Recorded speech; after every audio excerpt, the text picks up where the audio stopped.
Lúcifer, Satanás e Beelzebul.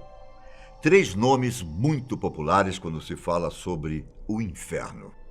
Nomes que muitas vezes são usados para retratar uma única entidade ou mesmo o próprio diabo. Só que não é bem assim. Diversos estudos relacionados com a demonologia afirmam que esses três nomes se referem a três diferentes demônios, cada um com a própria função e história de como foram parar no inferno. De todos os demônios que existem, 7 podem ser considerados os mais perigosos.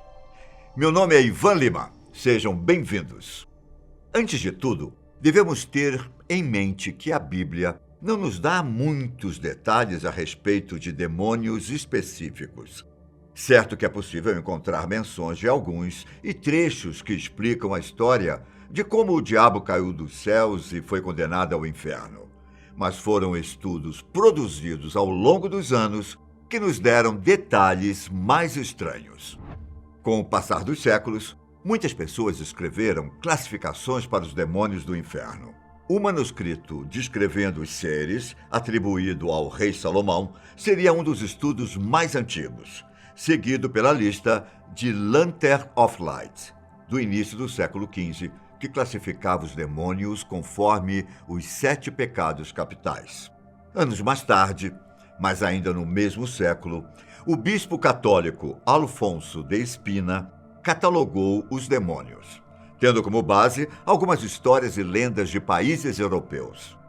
Foi só no ano de 1589 que o bispo e teólogo alemão Peter Binsfeld publicou a sua própria forma de classificar os demônios, que, assim como The Lantern of Light, também tinha como base os 7 pecados capitais.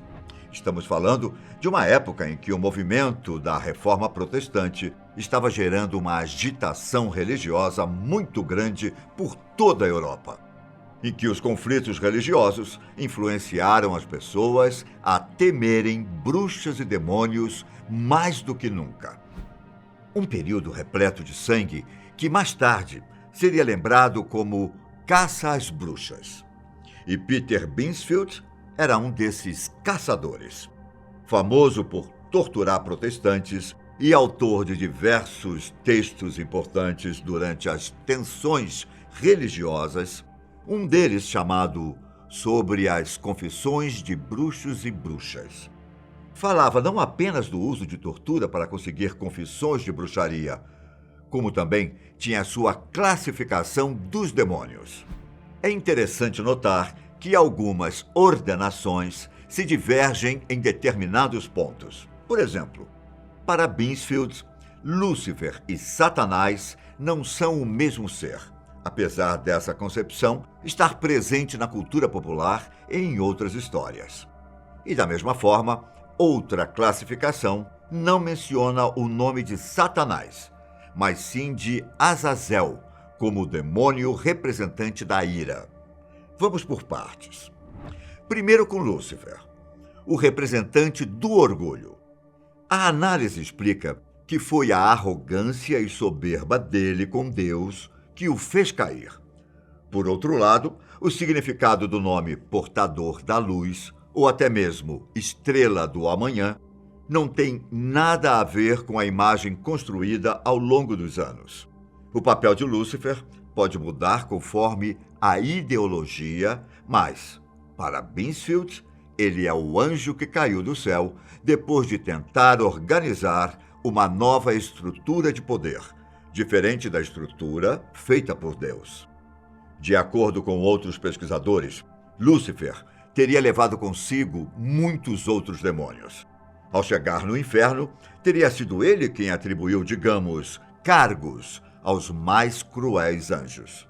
Por ser constantemente considerado o líder dos demônios lá no inferno, não preciso nem dizer o quanto ele é apontado como perigoso e mau. Não é? Bom, em seguida, podemos destacar Belfegor, o demônio atribuído ao pecado da preguiça. Por mais que ele seja frequentemente retratado em uma espécie de banheiro com uma feição de extremo tédio, Ele não é um demônio para se menosprezar. De acordo com Binsfield, o trabalho dele envolve torturar as pessoas preguiçosas. De que forma? Você pergunta, não é? Após surgir na vida de alguém, Belfegor oferece riquezas e projetos. Essas riquezas, por sua vez, seriam a chave para fazer com que os humanos não trabalhem como deveriam. O curioso é que ele parece ser um demônio que já teve outros tipos de trabalho, sendo associado às orgias e, como está na lista Lantern of Light, relacionado com a gula. Mesmo não sendo claro quanto aos seus métodos, Binsfield acreditava que Belfegor persuadia o ser humano a ser preguiçoso e a realizar o mal através da estagnação. Na classificação de Binsfield, o demônio que está relacionado com a gula é Belzebu. Algumas vezes esse nome é usado para se referir a Satanás, mas, assim como Lúcifer, trata-se de outra entidade. Por mais que o papel dele mude conforme algumas ideologias, também sendo retratado como o demônio do orgulho, é inegável que estamos falando de um ser do alto escalão do inferno.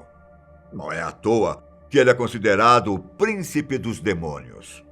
Belzebu chega a ser tido como um dos 3 primeiros anjos que caíram do céu, ao lado de Lúcifer e Leviatã, que falaremos a seguir.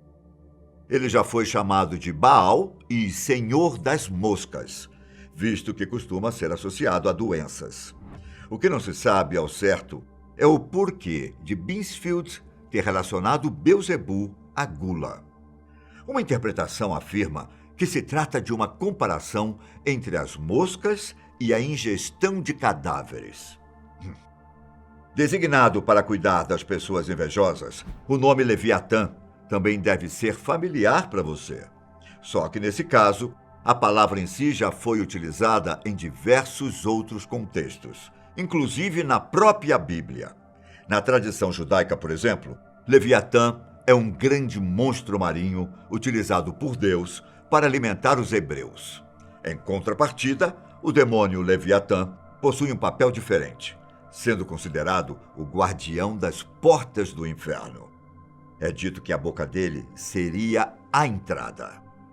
Além de Binsfield, também existem referências de que São Tomás de Aquino teria proposto que Leviatã seria o responsável por punir os invejosos.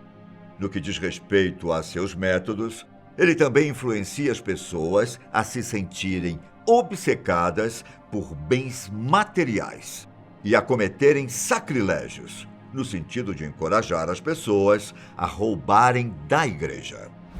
Em seguida, podemos destacar o demônio Mammon, cujo nome pode ser traduzido para riqueza. Um significado que se encaixa perfeitamente com o pecado a que Mammon representa, a avareza. Trata-se de uma entidade que vê prazer em torturar as pessoas gananciosas. Afinal, de acordo com a história, o próprio Mammon era um ser ganancioso, mesmo enquanto estava no céu. É dito que um dos motivos que o fizeram ser mandado para o inferno foi a sua cobiça pelas ruas douradas do paraíso. A atuação dele consistiria em atrair os humanos para o mal, prometendo fortunas.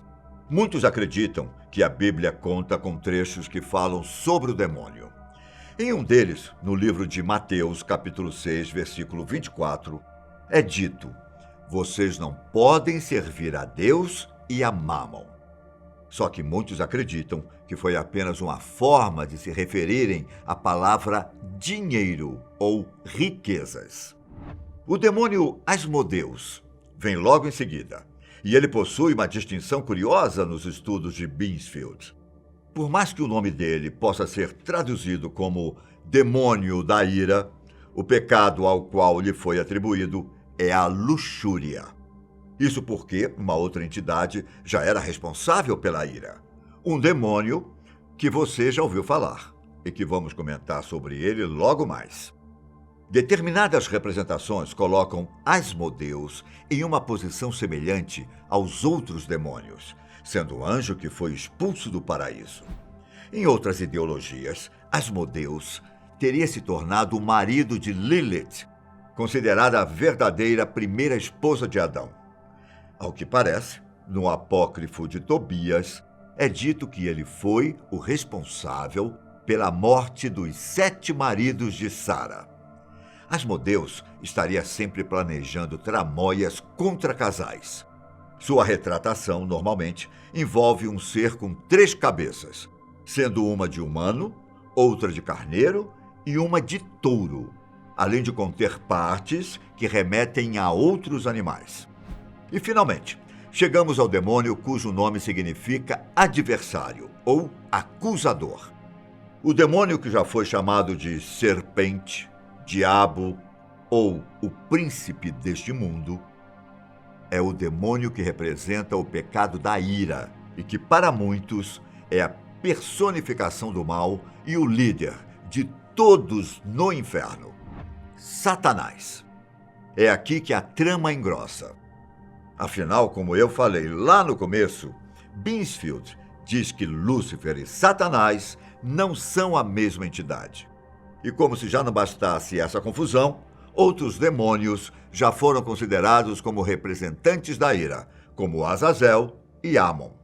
Satanás é mencionado como o adversário, mas não apenas de Deus. Ele é o adversário da humanidade, o responsável por todas as almas consumidas pelo ódio. Satanás possui extrema raiva dos seres humanos, uma característica contrária ao amor que Deus prega. Algumas ideologias vão além e afirmam que Satanás era outro ser muito antes de se tornar um anjo, sendo uma espécie de força que surgiu em meados da criação divina.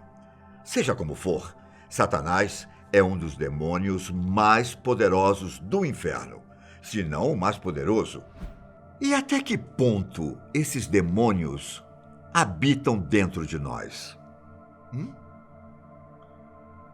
Eu acho que por isso precisamos vigiar. Gostaria de saber sobre as outras vertentes desse assunto? Me conte aqui embaixo. E até a próxima. Tchau!